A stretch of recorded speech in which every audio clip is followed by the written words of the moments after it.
दिल्ली का पोल्यूशन कम करने की दिशा में आज कैबिनेट ने एक बहुत महत्वपूर्ण निर्णय लिया है। दिल्ली की इलेक्ट्रिक व्हीकल पॉलिसी आज कैबिनेट ने पास की है और ये पॉलिसी एक तरह से अपने स्कोप में और अपने विजन में बहुत एम्बिशियस है। हमारा मकसद है कि दिल्ली एक तरफ तो देश की राजधानी है, आने वाले समय में ये इलेक्ट्रिक व्हीकल ऑफ इंडिया भी बनेगी दिल्ली। तो हम जानते हैं कि दिल्ली में पोल्यूशन बहुत ज़्यादा है, उसमें व्हीकल्स की वजह से सबसे ज़्यादा उसमें पोल्यूशन व्हीकल्स का होता है।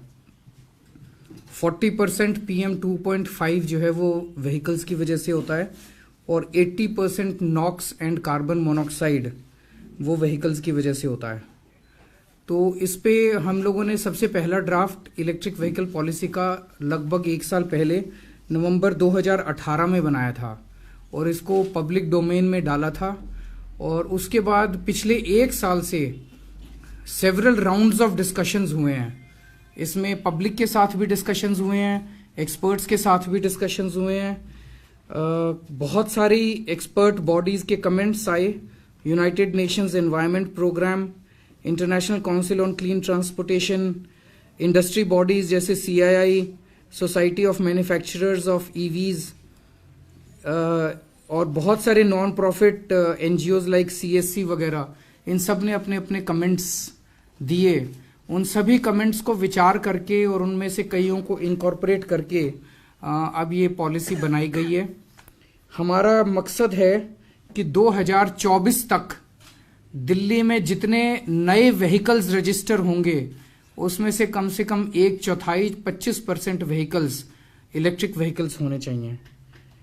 इस पॉलिसी के 2 मकसद हैं। एक, जैसा मैंने बताया, एयर पोल्यूशन को कम करना, और दूसरा, हमें उम्मीद है कि ये पॉलिसी बड़े स्तर के ऊपर जॉब्स भी क्रिएट करेगी।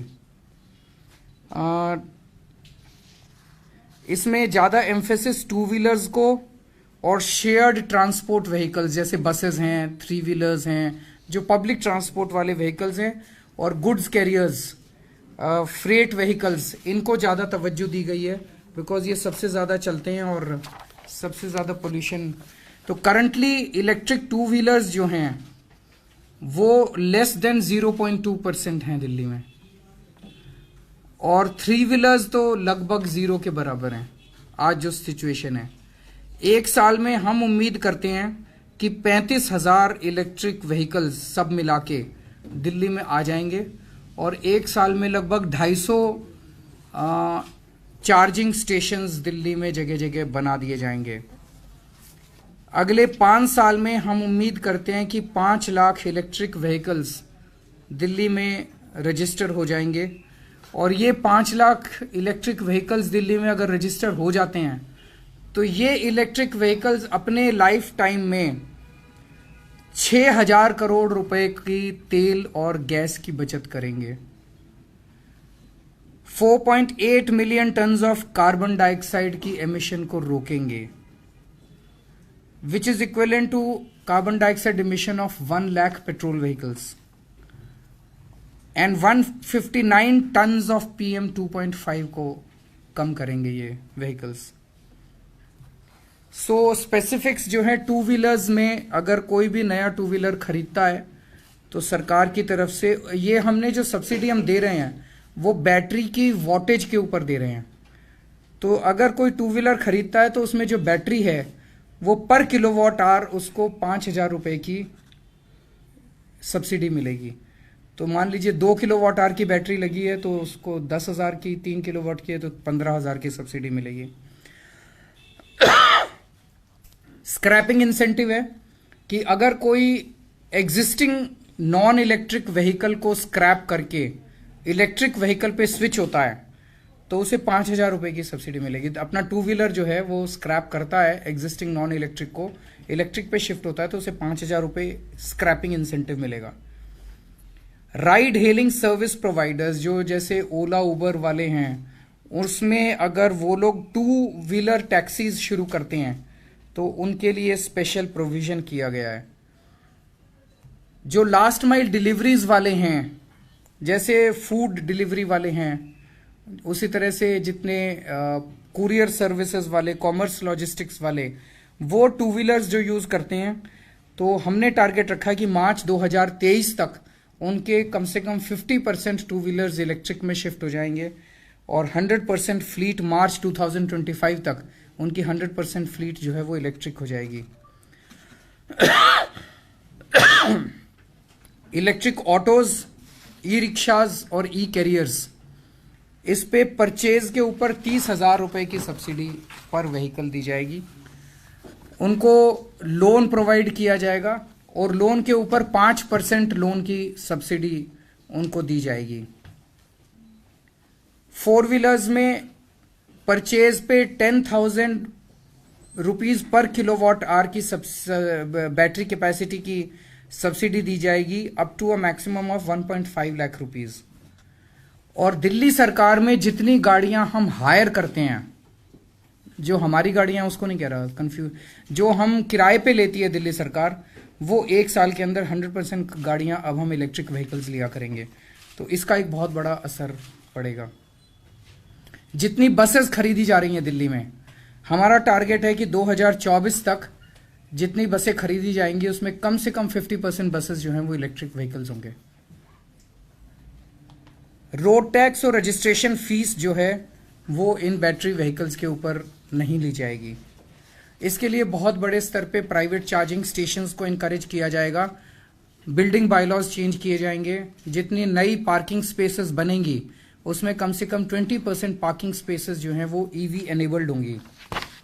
वहां पे मतलब चार्जिंग कर सकते हैं आप। और घरों में और अगर वर्क प्लेस पे कोई अपना इलेक्ट्रिक चार्जिंग लगवाना चाहे तो वो डिस्कॉम्स के थ्रू लगवा सकता है। इसके लिए स्पेशल प्रोविजन और सारा मैकेनिज्म डेवलप किया गया है। पब्लिक चार्जिंग इंफ्रास्ट्रक्चर बनाया जाएगा और हमारा मकसद है कि जल्द से जल्द इतने बड़े स्तर पे पब्लिक चार्जिंग इंफ्रास्ट्रक्चर बनाया जाए कि हर 3 किलोमीटर के ऊपर आपको पब्लिक चार्जिंग का इंफ्रास्ट्रक्चर मिल सके।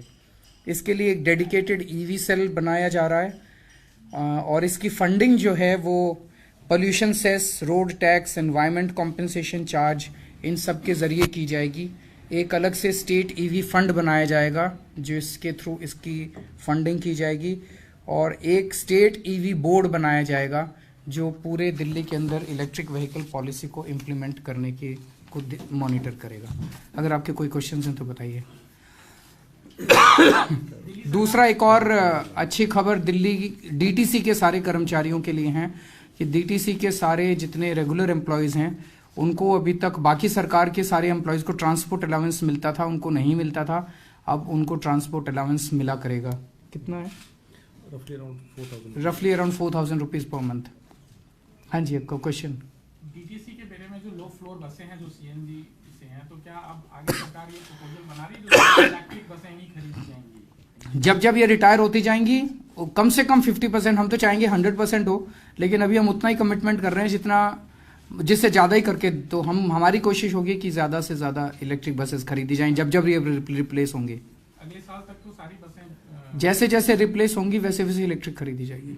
चार्जिंग स्टेशन एक बड़ा इशू है, उसके लिए क्या मैंने अभी बताया कि बहुत बड़े स्तर पे प्राइवेट सेक्टर को भी एनकरेज, जैसे आप अपने मान लीजिए एक मल्टी स्टोरेड बिल्डिंग बनती है, उसमें जितनी पार्किंग स्पेस बनेगी वो कम से कम 20% उसमें ईवी होनी पड़ेगी। और सरकार अपने स्तर पे बहुत बड़े स्तर पे वो बनाएगी और हर 3 किलोमीटर पे हम उम्मीद करते हैं एक ईवी आपको चार्जिंग स्टेशन मिलेगा। ईवी स्टेशन पे भी सब्सिडी का कुछ उसमें भी है सब्सिडी का। सर, ये 3 किलोमीटर आपने बोला और स्टेट बोर्ड के बारे में भी बोला, what are the deadlines for this specific? ये अलग अलग सबकी डेडलाइंस हैं। जिस दिन नोटिफिकेशन हो जाएगा, नोटिफिकेशन से के बाद इतने दिन में ये होगा, इतने दिन में ये होगा। सो डिटेल्ड प्रेस रिलीज अभी आपको भेज देंगे। We will send you a copy of the policy also. Sir, Jharkhand के नतीजे आए हैं इस पर। हेमंत सोरेन जी को बहुत बहुत बधाई। क्या लगता है वहाँ पे क्यों हार बीजेपी गठबंधन? जनता काम पे वोट देना चाहती है, उन्होंने जाहिर तौर पे काम नहीं किया। दूसरा, एरोगेंस जो दिख रही है भारतीय जनता पार्टी की चारों तरफ देश में। तीसरा, उनके लास्ट के 2 चरण मुझे लगता है सीएबी और एनआरसी के बाद हुए थे। सो ये देखना पड़ेगा और उसमें सभी बीजेपी के नेताओं ने जाके बहुत एग्रेसिवली आखिर के दिनों में CAB और NRC पे बात भी की थी वहाँ पे अपने भाषणों में। तो ऐसा लगता है कि एक स्टेट के लोगों ने तो अपना कंक्लूसिव डिसीजन दे दिया कि वो ये नहीं चाहते। Thank you.